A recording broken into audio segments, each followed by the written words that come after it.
Joseph is kind of ambiguous. In the first place, his death is mentioned both at the end of this Torah portion and at the beginning of the next. His death is mentioned with the death of Abraham, Isaac, and Jacob in that book. It's also mentioned with the death of the rest of his brothers in the book of Exodus. In many ways, he's more like a patriarch than he is like one of the other brothers. So if you look at the things he did, there's more ink expended on Joseph in the Torah than any of the rest of them.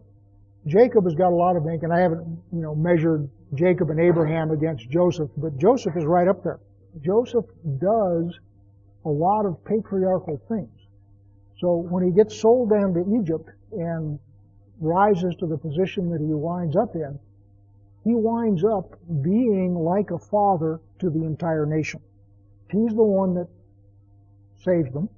They go down there and they're starving, and he's the one that provides for them. He's the one that provides land for them to live in. He's the one that provides protection to them. In many senses, he's also, as I say, a patriarch, just like Abraham and Isaac, in addition to being, of course, the 12th tribe.